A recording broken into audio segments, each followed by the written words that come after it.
Sessions where the wrestling truth resides.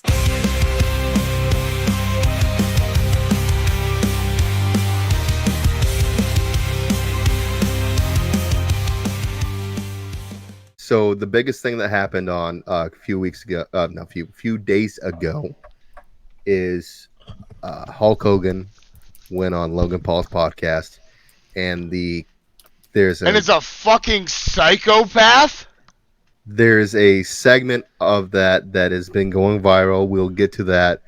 I found a lot of other shit to clip while trying to find where he said that. I skipped all the Trump shit because, this is a wrestling podcast. We don't need politics or anything like that on there. You will not find politics in this wrestling podcast. No, that is one thing I've said multiple times. This is a podcast of having fun and relaxing your day. You don't need to be listening to more of the terrible shit that's going on in the world and politics and shit like that. So, with that being said, we all know that Hulk Hogan is a compulsive liar. Really? But apparently he did say one truthful thing in this podcast. Be relevant for that long. That's got to be like the hardest thing about any of these industries. Logan, if you copyright strike me, I'm going to be pissed. For so long and you're still at the top. I think because of the way you impacted the industry, you're like one of the founding fathers of wrestling. You're probably on every wrestler's Mount Rushmore of wrestlers. Oh, dude, come Gosh, on. who knows, man? There's a few haters out there. Like who? Bret Hart? Why is he so bitter? Brett hates everybody. Why is he so bitter? Bret It's hates not me. It's Flair. It's Vince. That's the one true thing that he said during this whole podcast. Bret and Vince are okay. Well, they were okay. I don't know about now, but they actually. Bill Goldberg. Yeah, Bill Goldberg. I like Bret, but he does fucking hate everybody. Can I just say this? I enjoy the fact that has been the way Bret Hart has been for fucking years now. Yes. Yeah. Ever since he retired. And now all of a sudden it's this big thing. Like it's something. One of my favorite Bret Hart stories is, I can't remember who was fucking telling it. I want to say it was Nash or somebody. Probably. But they were going out, they were smoking weed. Okay?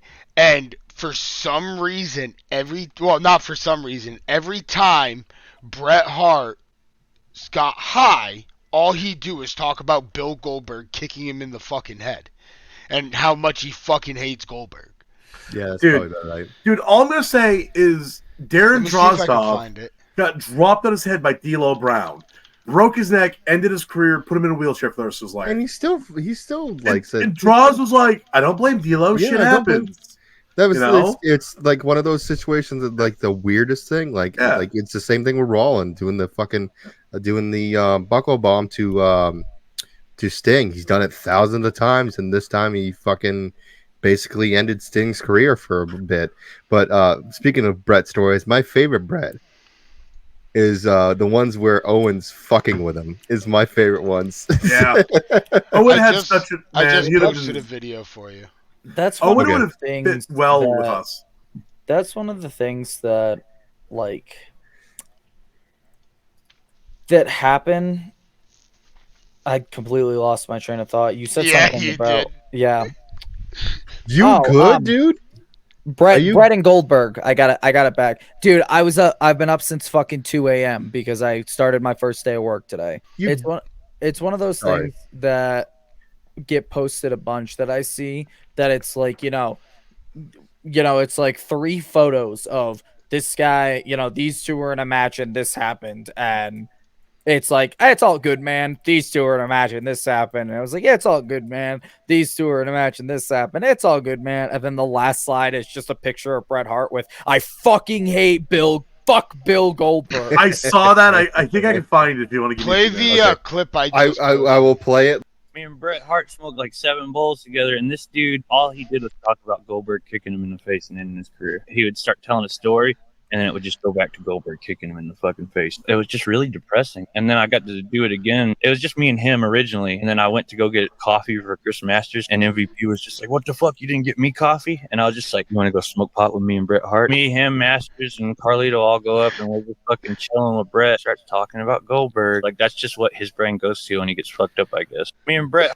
Is this real story or is this something? Yes. It sounds like somebody just fucking made it up. You're paralyzed, not angry with Charlin. You're paralyzed, not angry with Smojo.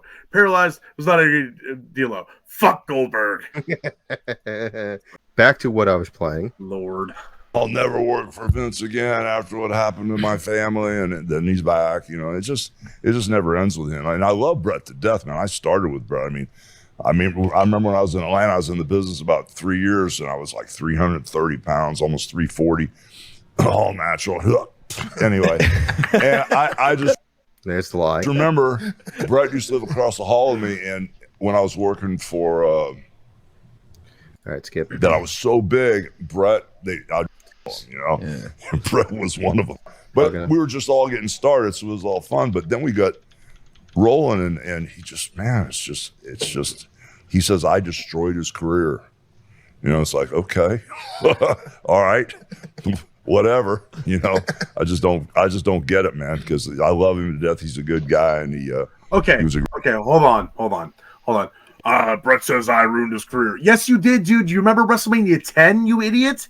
When you came back and took creative control, Bret had beat Yokozuna had beat Bret for the title. It was a fucked ending with salt in the eyes. Or WrestleMania 12. 9. We're gonna go after that because apparently he's claimed that he never had hold on. creative shit. Let me finish this damn thought. Anyway, finish your thought. Yokozuna beats Bret. Fuck finish. Salt in the eyes from Mr. Fuji. Basically, boom, that happens, right? Hulk Hogan comes out and goes, no, brother, that doesn't work for me. Leg drop, 1, 2, 3. Beat the champion that just beat one of their biggest draws in like 5 seconds. Yep. What in the actual hell? That made Bret look super weak, and it made Yoko look super weak. Yep. So, yeah, I didn't ruin anyone's career. Bullshit, you orange hobgoblin. Get out of here.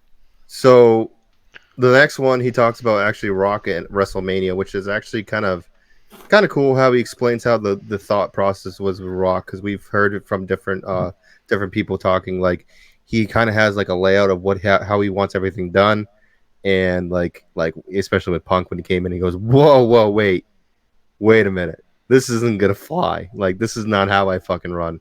So it's kind of cool how he, discussed his way of doing it old school versus, how Rock was doing it at that time. Get there, and all of a sudden, we're talking about, okay, we're going to lock up, and he's telling me, and he's got this whole thing in his head. We're going to lock up, go to the corner. You go to throw a punch, I'll duck, I'll block it, spit. Wait, quickly. This is the first time you've ever been through a rehearsal like this. Yes. In 30 years. It's shocking. They told me this. No, shocking's not because the way he was explaining the Rikishi match before too. He's like, "Oh, I told him throw me off the buckle and chart." You told him in that moment. Yes, Mike. Yes, they called it on the spot. Yeah, entire match. It's how things used to be done. Yeah. How? It's insane. I was just leading. I was just leading how the match, you bro. stupid fucking cunt. It's called professional wrestling. I don't think they mean it in like a negative way. I think it's no, because Logan. No, where Logan has come in the exact way that he. Yeah. The exact way that it's sounding like he means it. Logan needs step by fucking step. Yeah. It's been said by people that he's wrestled against. He needs step by fucking step, and if it deviates at all from the steps that are laid out, he gets completely fucking lost and has no idea how to recover unless he's in there with somebody that can recover for him. Like an LA Knight who would probably Yeah. Yeah. So my point is how. It's called professional wrestling. It's what you do when you actually are a fucking wrestler and not a piece of shit just making money off of the fucking sport. Well, I also think he's more of talking of the old school way of you never went over your match. No, you felt the crowd. And, you went in there and you talked to each other. You worked a match. Well, now it's all laid out of. Cornette says it a lot too. Like back in the day, the heel and face locker rooms were separate.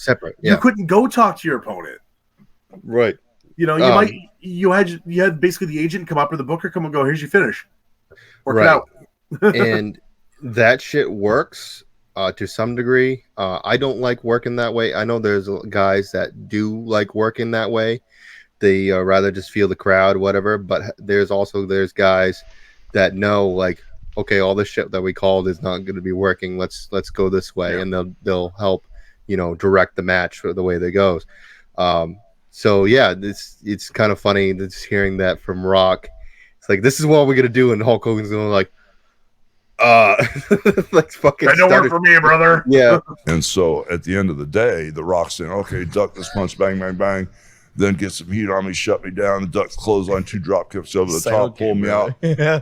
Run me in the pull. And he's telling me all this stuff. I'm like, I understood all that. You got the whole match planned out? He goes, well, no. He goes, these are all the high spots and all the good stuff. I said, well, what if this doesn't work and the people shit on it? Are we going to keep doing this? He goes, oh, that'll be fine, this, that, and the other. Sitting in this 100-degree warehouse is Rocky Johnson, Rock's dad, going, Dwayne, listen to Hogan. Oh, man. Dwayne, listen to Hogan. And so Pat Patterson goes, all right, now we want you to go through the match. I said, no. I said, if I go through this match now, I'm going to get hurt. There's no way in hell I can wrestle with no people. I need 50, 60, 70. Now, when he's explaining about going through this match, I think when he was talking about is having the match at the training center, going over it. Check something out. Look at the back of his head. He doesn't have any hair. Like, he doesn't have the long hair like he normally does. Well, it's because it's all falling out. Like, he was having a big-ass bald spot before fucking... Well, no, but he's always had the long hair in the back. That's always been one of his trademarks. Oh, and it's no like, he cut it all off here. Oh, or it just finally fell out, one of the two. It probably fell out. Yeah, it probably fell out. Yeah, poor Hogan. 1,000 people. I can't wrestle. By the way, and this is still with your ribs. Yeah, but I wasn't selling it, bro. I was all gimmicked up and shit. I wasn't selling that shit. But anyway, so then we go to Trump. My elbow hurts, so I'm selling We're in the dressing room, and I really don't even like to get dressed in the dressing room with the guy I'm wrestling, because I want things to be organic. I want to be able to feel. I don't like sitting in the dressing room with the guy. It's just something about that. I just like my cooler full of beer. I have my few beers and stuff, and then I'm ready to go. And so. He's so old school, man. It's so refreshing. And that beer for him, he is a real American. Yeah. Like I don't. If you ask, like, who is okay, number stop one kissing real his ass and American, get back Hulk into Hogan. talking about it. And all of a sudden, I go out to the ring. Now I've hit the Rock in the back of the head with a hammer, a ball-peen hammer. I put him in an ambulance. I put chains around the ambulance. I've got in a semi. I ran the ambulance over with the semi. Vince is going, do it again. I run the ambulance over again with the semi. I thought for sure I pissed people off. I've tried to do whatever I could to get heat because I'm Hollywood Hogan. Yeah. The bad guy. Scott Hall, that bullshit. God bless you. But anyway, so now I come out to the ring at WrestleMania 18 and they cheer like crazy. I'm going, oh shit, we got a problem. Yeah. Now he comes out and they boo the piss out of him. Now, for it's people Toronto. Toronto's Bizarro Land. What an amazing face where you just stopped that. I did. But people also forget, this is when Rock started doing more movies and coming in and out of WWE, and people were pissed that he was doing that. So, I watched this match live. I had ordered the pay-per-view. My ex-girlfriend and I were at my parents' place that night, and we went up, and I was like, I know WrestleMania's on. I want to watch it, so I ordered it live. I paid for it, blah, blah, blah. And I remember watching this, and it went from and I was a pretty big Rock fan at the time, and Rock was hugely over. But because it's Toronto, like I said, it is Bizarro Land in Toronto. Toronto's always odd. Sometimes no matter what happens, it's the most backwards thing ever. So Hogan comes out, NW, actually I think he was using Voodoo Child at the time. Voodoo Child hits, and the crowd comes up, and huge comes up. Like Hogan in the 80s when Real American hit comes up. And I'm sitting there looking at the screen going, what? Then Rock comes out, if you smell, the booze just hit. And I'm like, wow. Then that very famous shot of them face to face in the ring when they're both looking at the crowd. You could tell in that moment they're like, we got to reverse everything about this match. Yeah. So I'm happy thing that you said about that. Yeah. And so we start the match like you want to do, and all of a sudden, as he's hitting me, they're just booing the shit out of him. All of a sudden, thumb in the eye, throat, whatever. I just said, slow down, brother. Yeah. So I said, it takes a few minutes to get this back on track. So I started listening, and we got it back on track. But then once we got on track, man, he was perfect. He pivots, and he makes the transitions, and he knows placement, the timing, the balance, everything he's got. is spot on. So it was just like a pleasure to work with me. I wish we'd have never talked, because we really didn't do any of that shit we talked about. So I just went off script. So we just basically, and actually usually I call the match in the ring, but he was so good, he was talking to me too. And somebody's that good, I listen, brother, because I can learn on the spot and they're really quick, but that's how it works. You just gotta, it's an art form, and once it's all instinct, and it's heartfelt. And once you really figure it out and once you get out there, then you can call your own destiny. Then you can, make the right deal for yourself, Then you can go into business for yourself. Anyway, so yeah, that's basically it for that. Yeah, so speaking of going into business for himself, yeah, I know I wasn't gonna say any names there. Hulk Hogan go into business for himself. The working shit is when you're working together. I see. Or when you're doing something for real. Bro, if I'm making more money than you, that's for real. If I'm a babyface and my merchandise is selling more than yours, that's a shoot. Yeah. So this business back in the day used to be about the money and the miles. It's how far you travel for how much money you make. But at the end of the day, if I'm like, WrestleMania 3, God bless the soul, Andre, I made a lot more money than him. Thank God he never found out, but that's a shoot, bro.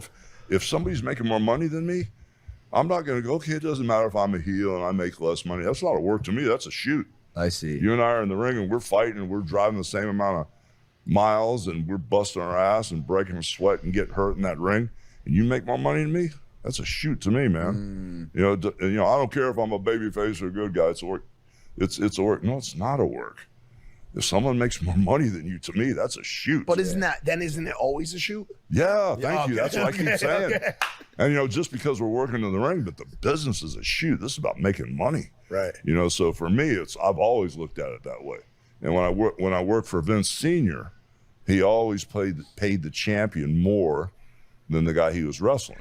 So all of a sudden, when Vince Sr. passed the torch to Vince, and all of a sudden, my first check at the Garden was some crazy check, when I beat the Iron Sheik. The next month, when Vince Jr. was running, my check was nowhere near what my first check was. I said, oh, bro, that doesn't work for me. So I tried to keep things going as long as I could with Vince Sr.'s theme.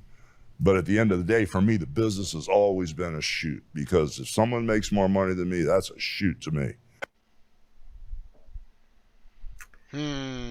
I clipped it at the wrong spot, but at the very end of that, he was saying like, "Oh, you can talk about you made it more merchandise sales, whatever," and he just like. So I understand what he was saying. Like, if you are working with the same person, you probably should be paid, the same. However, people have better skills. I feel like you should be paying for more of who you want to see, and what they are capable of, in that top match or whatever. However, we all know fucking Hulk Hogan took a way bigger payday than basically everybody. Oh yeah, everybody. Yeah.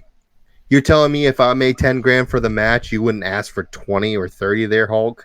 Bullshit. So, yeah, he's a guy that's basically like, he wants to make sure he's the one that gets paid the most. Yeah, that's exactly what he's saying. Yeah. So, Hulk Hogan talking about going into business for himself. One of my blockbuster movies, Salmon with Muscles, And, his what? And I saw Nash come out, No, I saw Scott come out. Yeah. I said, okay, this looks like a shoot. It looks like he's working with the other company. Then I called Big Kev, saw Big Kev come out. And Eric, had asked me if I'd turn heel. I told him to pound sand, And then I saw that going on. I called Eric up. I said, who's your third man? And Eric goes, oh, well, we're going to go with Sting. I said, bro, he's not WWE. I mean, Scott and Kev are WWE. Sting's got nothing, So I'm WWE from head to toe. I'm the third man. Eric goes, really, will you do it? I said, yeah, I'll do it. And Eric didn't even believe I would do it. But this guy had no creative control. This is what he's going to see in the next clip of that I have right here. That sounds to me like you pushed out Sting to make sure you were the third man of the NWO. Did you hear, speaking of that, did you ever hear him and Bischoff talk about the the whole thing with Sting for Starrcade that the year that they wrestled at Starrcade? No. They're like, Sting showed up. He was kind of out of shape. He didn't have a tan. Blah blah blah. I'm like, dude, the reason he didn't have a tan is because he was playing a Gothic Crow character. He's supposed to be kind of pale. It made sense. They're like, right. He didn't look like he really wanted it. It was the biggest match of his career. Of course he wanted it. You guys just probably told him the finish that was going to get screwed up because you probably paid off Nick Patrick. Right. And then he was kind of like, well, I can't win this, and it's going to make me look like an idiot, so whatever, you know? I mean, we've all had that moment in wrestling where we get told something, and we're just kind of like, okay, we'll do our best with it and see what happens, exactly. you know? Exactly. I flew in on a Learjet down to Daytona and basically hid out in a hotel room. And I told Eric, call me, you know, right before when the last match is in the ring before the main event. Because, you know, these guys, there was going to be the last match. Then the main event would wrestle for 15, 20 minutes before I went out there because I would just walk out. But Eric didn't even think I was coming from the hotel, so he had Sting ready to go. Oh, so they didn't believe I would do it. Even Eric was going, you know, because there's several times I had creative control, you know, and I never used it the whole time. But and I didn't use it this night either. But yeah, okay. When I walked out, Scott, you literally just said that you told Eric that I will be the third man. That is you pushing your weight right there. That is you using your creative control to tell Eric Bischoff that I am going to be the third man at the NWO. You just complicated your own statement right there. Yep. But yeah, so now the moment everybody's been waiting for. I fucking love Hulk Hogan. I fucking hate Hogan. I don't really love Hulk Hogan. I know. We get where you're going. Yeah. Here we go.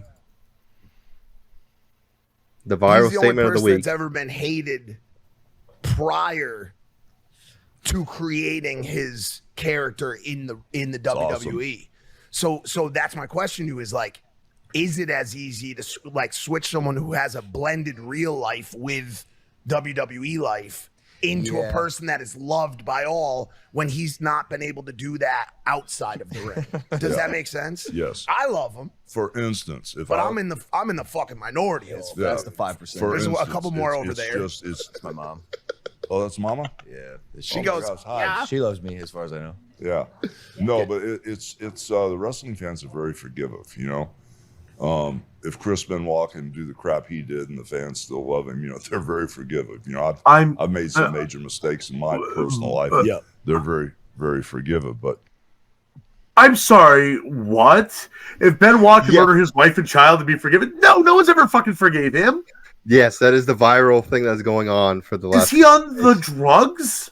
Yeah, so he just compared Chris Benoit murdering his family to forgiving him about the shit that he's done in wrestling. So I think what he means. I'm not drunk enough for this. I think what he means is that like people still like his wrestling. Okay. But I can make it. Go ahead, Sam. I'll make a point after. I think he's dumb as shit and actually meant what he said and thinks that people are just like, Chris Benoit killed his family, that old dog. So Sam and I, my girlfriend, were talking about something today almost similar to this, right? Okay, so let me it's a story, but I gotta explain it. So the new lead singer of Linkin Park has some issues in her past. Now I kind of look at those and kind of go, but I'll give it a chance, right? Because looking at what it is, it's not really that big of an issue. But then you compare it to like someone like a J.K. Rowling, and then you compare it to someone like an H.P. Lovecraft, and you kind of go out with it, right? Now Hogan has not murdered anyone as far as we know. He murdered people in the business. Murdered their career. Career death is a lot bit different than like, you know, actually putting someone on a fucking, you know, tombstone. So in the long run, where he's going is like, look, people may be able to separate Hulk Hogan from Terry Bollea. And it's true because like I'm one of those people I can go back and watch old. I like older Hulk stuff too, like the 80s, early 90s, back when he was still like actually popular. I can go back and watch like, and then hold on, let me finish this thought. The minute like Real American hits, I still bop to it. I will hate to freaking admit that I do, but in the long run, he's still a piece of shit. The problem is that there is no difference now between Hulk Hogan and Terry. Yeah, that's true. Now he's just Terry Hogan. Yeah, he's just Hulk Hogan. He's just a piece of shit.